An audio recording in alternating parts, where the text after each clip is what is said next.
affair already pre-programmed.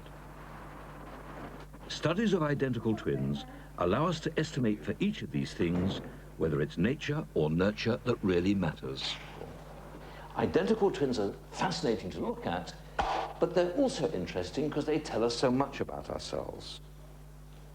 Whether it's acne or migraine, or even down to such trivial things like how much television we watch, the study of twins reveals complex insights into the ways in which our lives are influenced by our genes. Don't you want that? Want this one? No? All right. But with identical twins, nothing's straightforward. For example, the most obvious thing about them is that physically they're very similar. So you'd expect identical twins to have identical fingerprints. Try this one.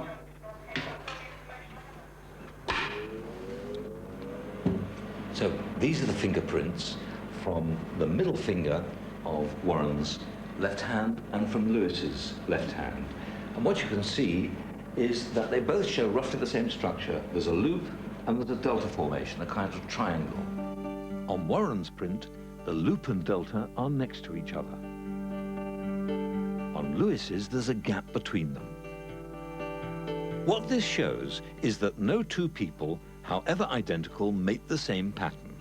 And as we'll discover later, that fact plays a crucial role in the story of Fred, doing life in jail for a crime he claims his identical twin said committed. We'll also be looking into what can be learned by scanning the brains of identical twins, and the dramatic effects that the womb environment has on a child's height and intelligence. Because it's in the womb that it all begins.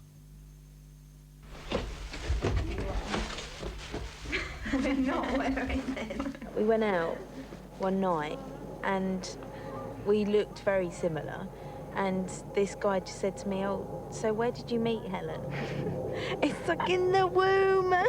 She's my twin. I'm not going to wear it identical to you. So I think we were about 6 or 7, as early as that. And my mum said, what would happen if Sarah decides to move to America and a career takes her there, or your career takes you somewhere? It's like, no, it I'm wouldn't. In the suitcase, you know, drop everything. You couldn't go anywhere. I mean, she can go like, I can go like 3 hours or 4 hours without seeing or speaking to her. But that's about it. Not bloody miles and miles away. Yeah. No way. Good evening, ladies. Are you on a guest list? Yeah, we are. Sarah and Helen. We're used now to the idea that twins have remarkably similar tastes and personalities. So it's surprising to find that there's one fundamental and very basic thing over which twins differ. Sarah and Helen are out on a Friday night. But one thing's for sure, they won't be competing for the same man. Our taste in men is very different. Sarah tends to go for the good lookers, whereas I go for more personality. Then that's debatable. Yeah. Well, you don't go for the oil painting. No, I don't, because it's not important. In fact, identical twins rarely fancy, or even particularly like, the other one's partner. Even more surprising, the partners in turn don't often get on with the other twin. My ex-boyfriend couldn't stand Sarah, didn't even like the look of her. I mean, what she's my identical twin sister, and he hated her, couldn't stand her. Oh, it was a nightmare. It was a complete nightmare. He tried really hard with you. I tried really hard with him. Biologically speaking, this could make sense. If we were genetically programmed to fancy a particular type of person, our choices would be dramatically limited. We'd wait around to meet Mr. or Mrs. Right, and that might never happen.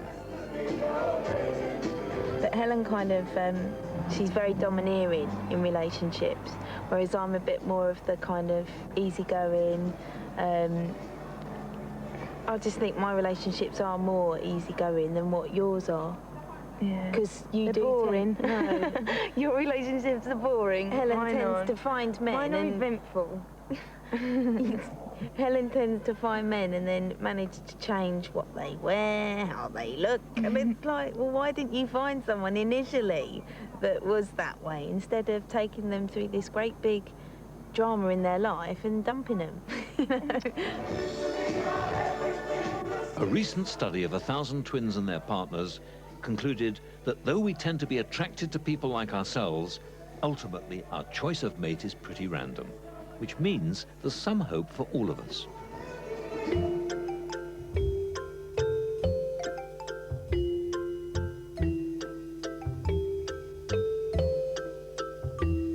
Identical twins start out as a bizarre accident. As with the rest of us, when sperm meets egg, a unique individual is formed. But then something remarkable happens. The single developing embryo splits to form two identical people. It's not surprising, since they started out as one person, that twins often grow up inseparable.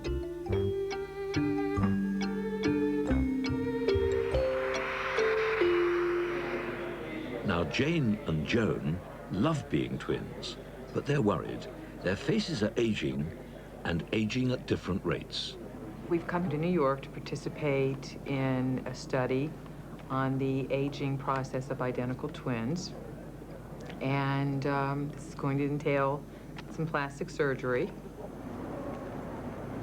May we remind you that many bags look exactly alike. Okay. These bags Well, as far as we know, the plastic surgery will involve removing the lines on the side of the face by pulling the skin back through here, doing some liposuction under the chin and tightening up under the chin, and also reducing some of the wrinkles under the eyes. Hey, great news! Are you making me money? Well, did you trade me? What'd you buy? We've been working together for many, many years, and we're looking at each other all day long. We feel you're almost looking in a mirror.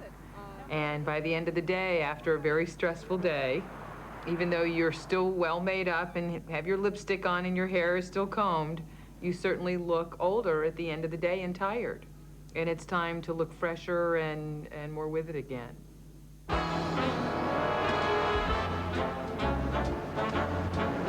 Long life tends to run in families, and twin research certainly supports the idea that the rate at which we age is partly determined by our genes. But lifestyle clearly plays a big part in how wrinkly or leathery we get. If one considers it, there's a competition that comes into play that if she's going to look better than me, then I'm going to have to do the same thing because I don't want her to look better than me. Would you agree? I never even think of that. I'm thinking, come on, you must. You don't at all? No, I never think of that. Jane and Joan are putting themselves in the hands of leading plastic surgeon, Dr. Derek Antel. I've always been fascinated by twins. I think that everyone has an innate interest in twins. And in my own particular field, people would always say to me, Dr. Antel, how long will my facelift last? And I used to say, if you had an identical twin and you had the surgery and your twin did not, forever you would look about 8 years younger than your identical twin, but you'd both continue to age. Studying twins has provided Dr. Antel with an interesting way of doubling his income. At this point, I've done more facelifts than anyone else in the world on identical twins. Dr. Antel also uses twins to study the effects of the environment on faces. Both these twins love the sun, but the one on the left spent rather more time in it. She has more lines around her mouth, very deep wrinkles from a lot of sun exposure. These lines right here tend to be from squinting. These twins are even more revealing. The twin on the left is much more wrinkly. She is also a heavy smoker, which her twin is not. It's certainly a dramatic example of how smoking ages skin. But studying faces is just the first part. Dr. Antel's surgery not only makes twins look younger, but more alike again. In the twins that look different, where there have been significant lifestyle choices, what we did is we tried to bring them back in balance so that they would maintain their twinness. Joan, who is on the near slide, closer to me, has had more sun exposure. You can see more lines around her forehead, around her face. She's also a little bit heavier than her sister, Jane. We looked at this as kind of an odyssey. Meeting with Dr. Antel was really very, very interesting, and being accepted into this study was very exciting, and we're really looking forward to it. In a few days, Jane and Joan will have their surgery and fulfill their heartfelt desire to look as one again. Have one last treat, should we? No, we'll go. No, we better not.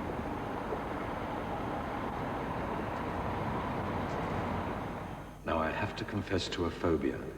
I'm terrified of spiders. It's not an overwhelming fear, but the idea of picking one up makes my hands sweat, my pulse race, and my stomach churn. I always assumed that my phobia was because I found a huge spider in my bed when I was just 3, a moment that's always haunted me. Sarah and Helen share my fear. Started off young, didn't it? Yeah. Didn't help with my father being completely petrified of anything that moved that wasn't on 2 legs. So that didn't really help. Dad's a big, strong man, and, you know, to see him kind of petrified of something so small. Yeah, and you know, mice as well. Anything that would move, he'd just be like, Be like a Margaret! girl. Yeah. Just like total pansy. But was it their dad's genes or his behavior which triggered their fear? Surprisingly enough, a tendency to be phobic can be inherited. Research on separated identical twins has shown that they often have phobias, but not necessarily the same ones. This tends to prove that you can have a genetic predisposition to phobia, but what you become phobic to may be environmentally triggered. It's an accident waiting to happen. So can keep them close, right? Despite the genetic basis of phobias, you can often overcome them. Phobias, particularly ones like a fear of spiders, are actually very treatable. Sarah and Helen have opted for a short course of hypnotherapy with Robert Farrago. Finger here. When I touch your forehead, close your eyes. Ready? 1, 2, 3, sleep. what do they do? I've never seen him catch a fly. So begin by letting this very simple idea sink deep into your mind. Spiders are safe. Could never touch a spider. No. So what do you think of that spider? After 20 minutes of hypnotherapy, Sarah and Helen are introduced to a tiny house spider. Can you do me a favor and just put your finger like right there? Yeah, actually, if you come down onto the floor here next to it, just come off the chair. Do you want to give that a try? Yeah? Yeah. Yeah, take your time. You'll be all right. Yeah, go on. You'll do it. There you go. You did it. What? You did it. Well done. You don't have to like it. You just have to live with them, right? But that wasn't the real challenge.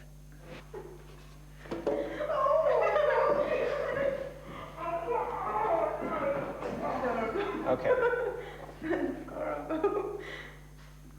Tell me something, John. Have you actually worked with people who are frightened of spiders before? Lots of times, yes. Just stay where you are and let him describe the spider to you. She's an absolute sweetie, and there's no way in this world that this spider would hurt you.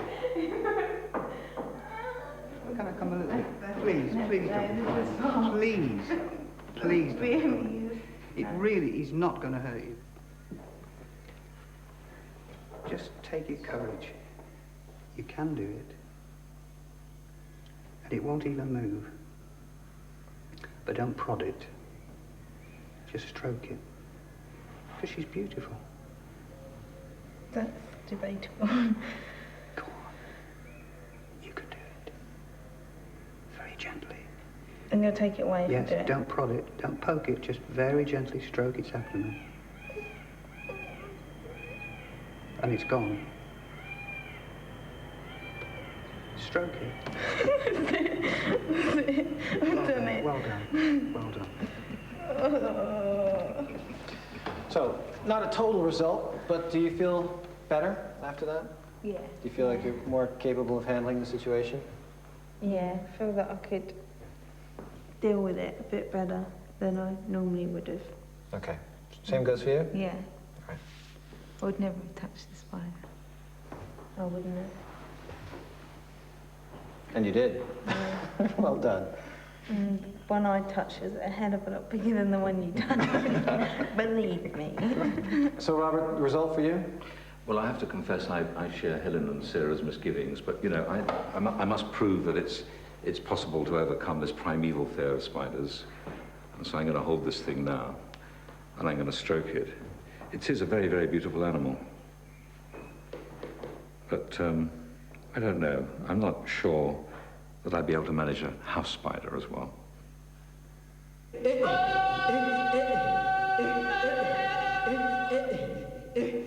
Twins are at the heart of one of the oldest and most politically sensitive fights in science. Some people argue that intelligence and personality are largely inherited, the product of the genes we were born with. Others passionately believe that it's experience, family values, and education which really make us what we are. Identical twins are used to score points.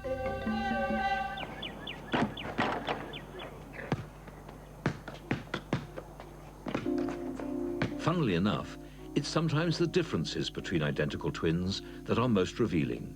Corey and Eric are, believe it or not, identical twins. Yet Eric is much bigger than his brother Corey and has been since he was born.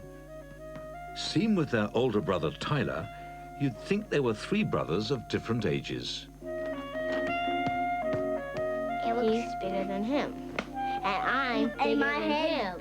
And my head's bigger than Corey's. He doesn't like when I punch him. I love he'll punch me right now. Corey and Eric shared a womb, but Corey got less nutrition in the womb than his brother Eric, and that's why he came out smaller. In fact, the effects of being malnourished as a fetus can persist well into adulthood.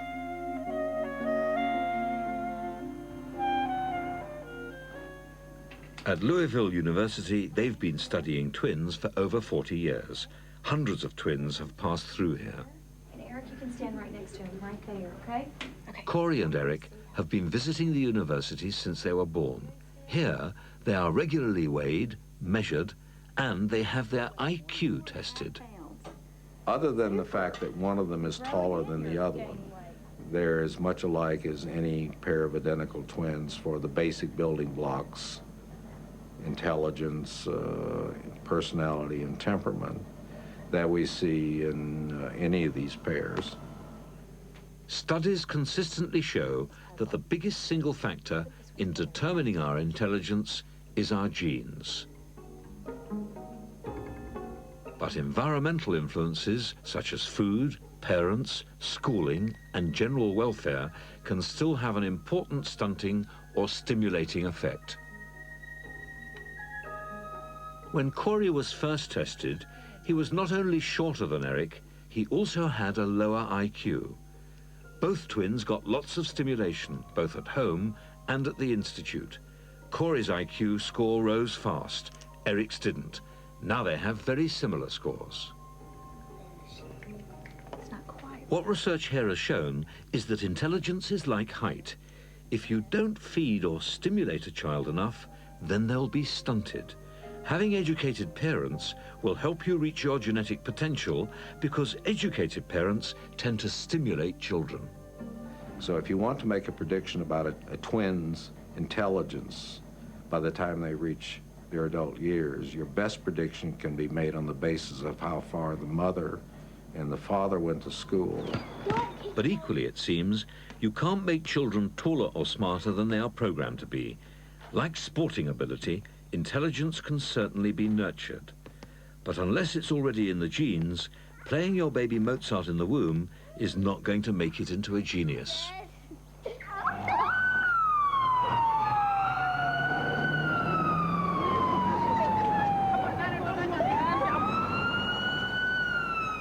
Back in New York, identical twins Jane and Joan are about to be made even more identical.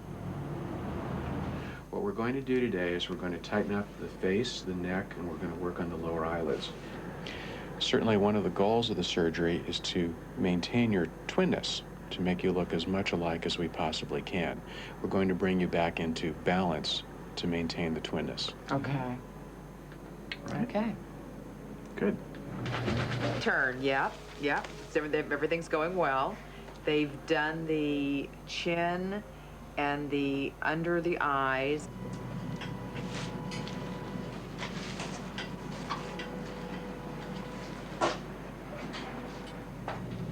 Joan? Don't get up just yet. We want you to still sit here for a minute. Everything's fine. Just relax, okay? Surgery's all done. You look terrific. Just compare this with 3 weeks from now. I'm trying to smile. That's your baby sister. Hey.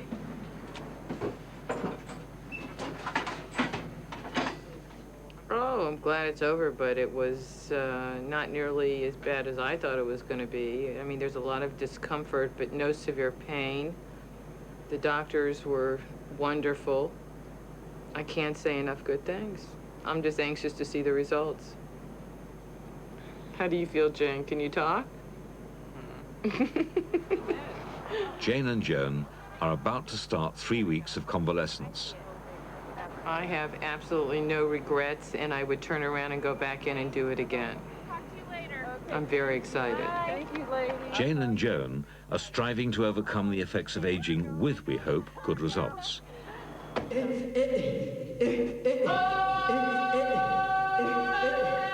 And in the case of aging, it seems environment rather than genes comes out on top.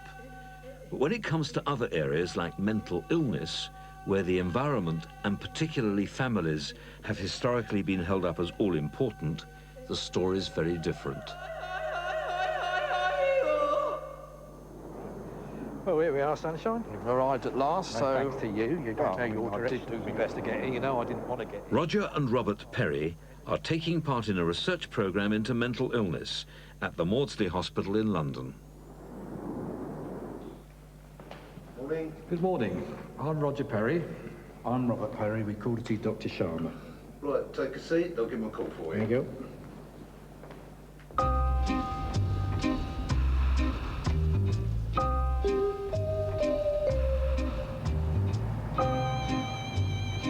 Robert and Roger worked together as driving instructors for over 20 years. We were quite a glamorous job in its way. In those days, certainly. With plenty of availability. Yeah, it's more than enough. Quite often, because either we had hangovers or we were double booked, we would change pupils, right? So you'd knock on the door and say, good morning, whoever, and there was not a glimmer of, hello, this is someone different. Not at all. And you'd get in the car and still nothing. And off you'd go. The one problem was, I remember often I'd say, well, I think we'll do a 3-point turn today then.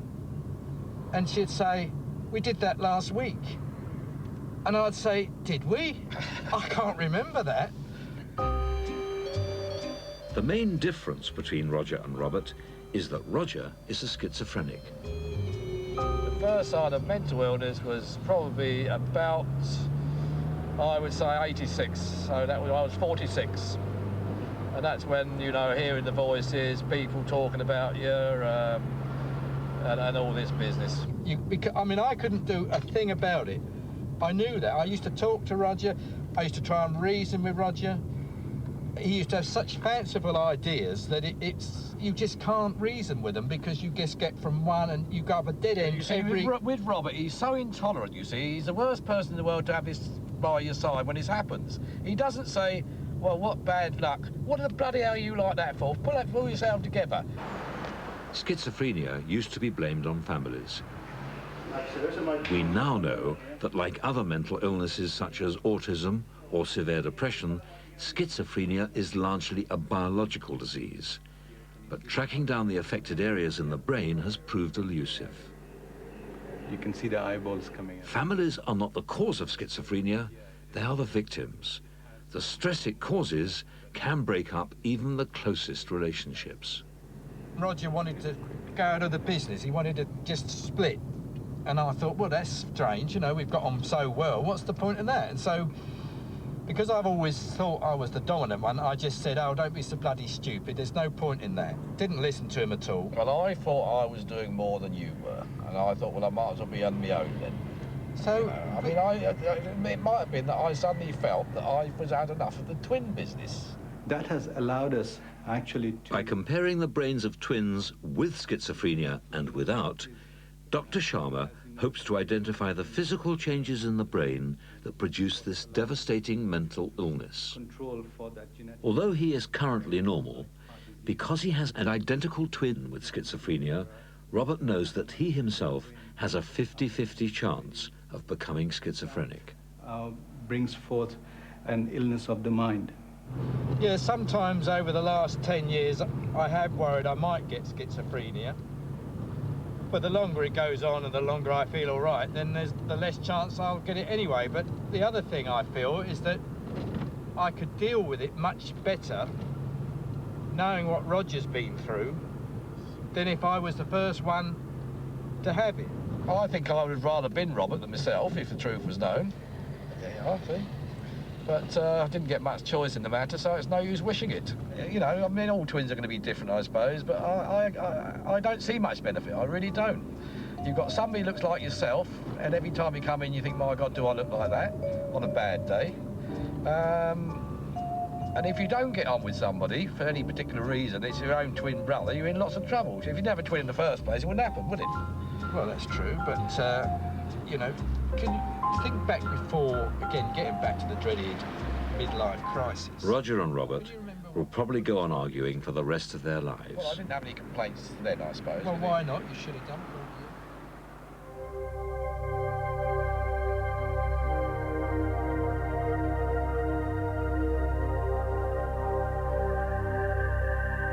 Travel a few miles, and the story is very different.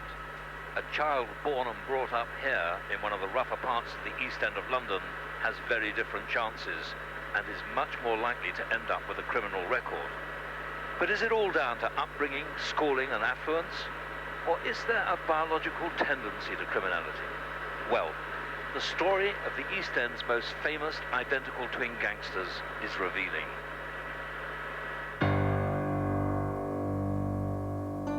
Reggie and Ronnie Cray carried out some of the most notorious crimes of the 1960s.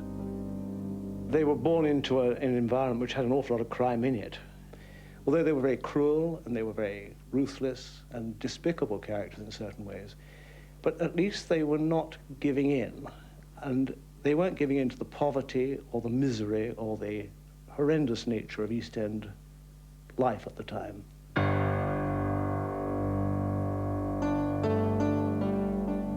Well, their father was Charlie Cray, and old Charlie was a deserter. He was always on the run from home, and he would appear occasionally.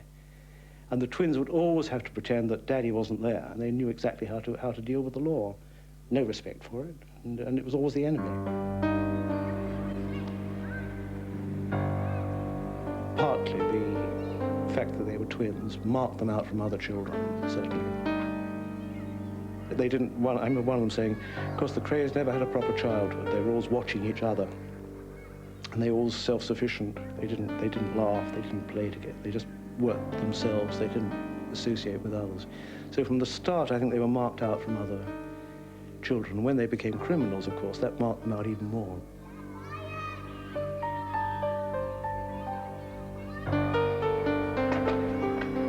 They seemed naturally aggressive. Boxing was terribly important to them. I mean, it was one of the few ways, if you were very poor and very tough, of getting to the top out of this terrible heap of poverty in the East End. And they knew a lot of, their heroes were boxers. And they early on started boxing themselves.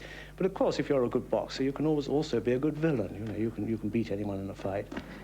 And it was, the temptation was very easy to go from one to the other, as it often did in the East End, and they did.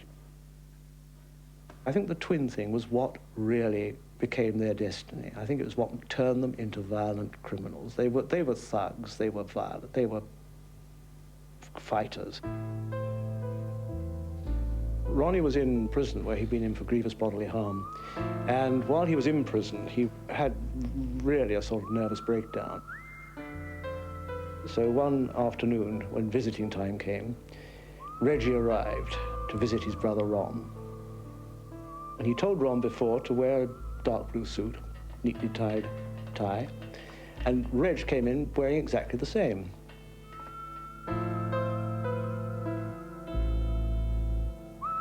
And they stayed and they talked and they smoked cigarettes and they had a cup of tea.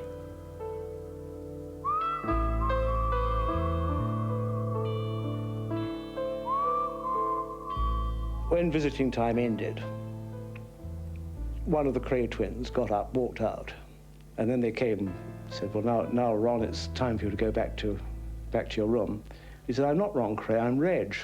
And of course, they'd done a switch. The Crays didn't become criminal simply because of something in their blood.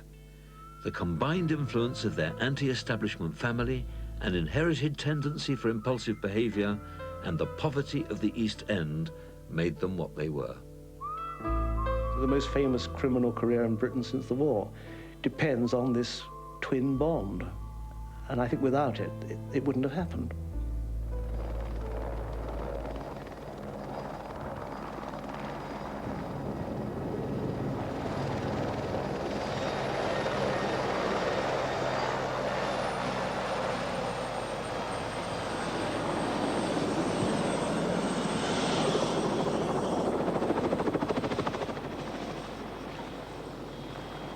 The fact that the Crays were identical twins and incredibly violent is probably not just a coincidence.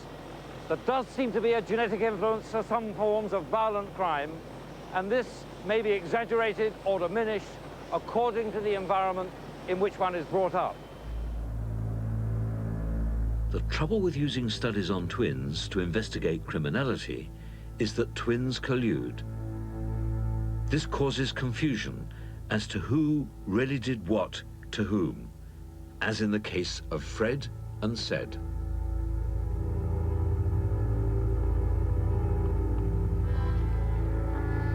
I was sentenced to 68 years in prison for a crime I never committed.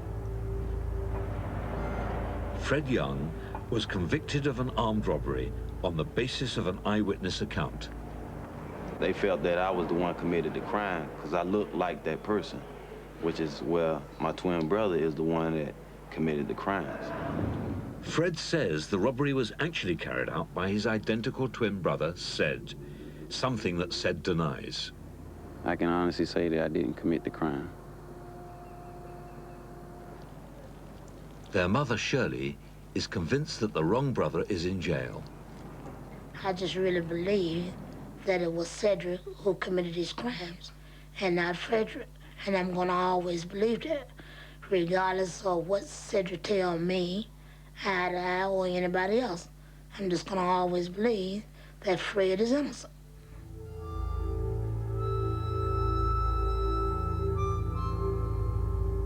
The twins were born and brought up in Winston-Salem, North Carolina, a town of 170,000 people with a very high crime rate. Fred and Sed were always a little on the wild side. Most police officers got to know them as twins, but they couldn't know them apart. So a lot of them that knew me and knew them would come to me and ask me, well, I don't know which one of the twins did this or which one of them that I talked to, but I'm just talking to you so you can, you know, talk to your son.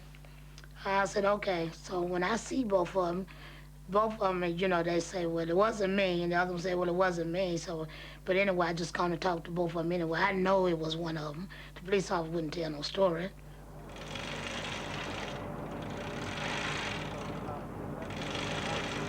It wasn't really bad or anything, you know. It was just like childhood things that kids would normally do. And as we got older, as around to 18, 19, that's when the crimes developed in more harsher things. Sed was the leader. I was the first one to start in crime. And he gradually came along because he's more of a laid-back person and I'm more of an outgoing person. In 1993, there was an armed robbery in nearby Greensboro. Fred was driving around in his brother Sed's car when he got stopped by the police. Fred was stopped and they asked him for his driver's license. They stopped him because he had one of his brake lights out. And once they stopped him asking for his ID, and he didn't have it on him, but he gave him Cedric's name, you know, they wanted to search his car. When they searched the boot of the car, they found a gun used in the robbery. The victim of the robbery also identified Fred from a photo. And they just showed her my picture, and she said yes. They never told her that I was a twin. They just only told her that they have me in custody. Unfortunately, the police never took fingerprints from the gun. This is the only way they could have been really certain which twin had used it. There was no fingerprints taken from the guns. There was no proof whatsoever that he was the person they were looking for. When I saw Frederick by himself, you know, the expression on his face and the way he was tore up behind being accused of this, I just felt like Frederick was telling the truth. I hate him at this point, you know. I have no love for him, have none at all. Hopefully the truth will come out in court then. And he would be the one in jail then, you know. And I can go and continue with my life, you know.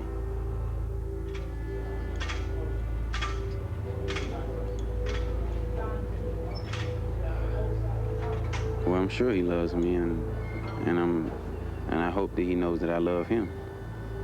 In a situation like this, I know there's anger that he feels towards me because he's in jail for something, you know, that he had no part of. As far as I'm concerned, I don't have a twin brother. I really hate being a twin. I really hate it.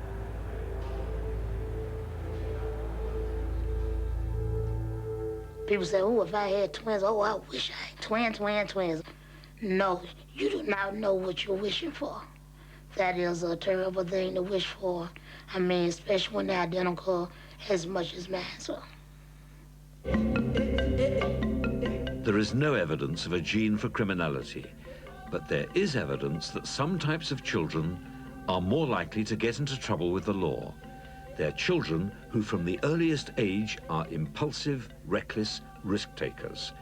Given the right environment, they might end up as successful entrepreneurs. The wrong, and they end up in jail.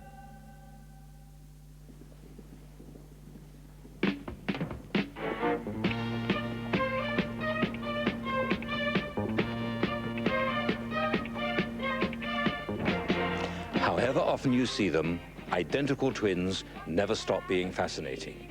We marvel at how alike they look, but it's when you get beneath the skin that things really get interesting. Twin studies have convinced me that we can inherit tendencies, like a tendency to be violent or a tendency to be scared of spiders. But they show us that inheritance isn't everything. What twin studies show is that genes may lay our foundations, but events still shape us.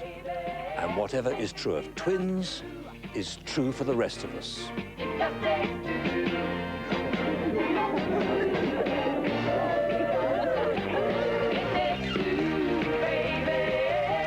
But I have had a few people come up to me and say, you look like you must be working out more. Have you lost weight, whatever it might be. They know that I look slightly different. There's something, they can't pinpoint it. So I'm not sure at this point. I think probably down the road,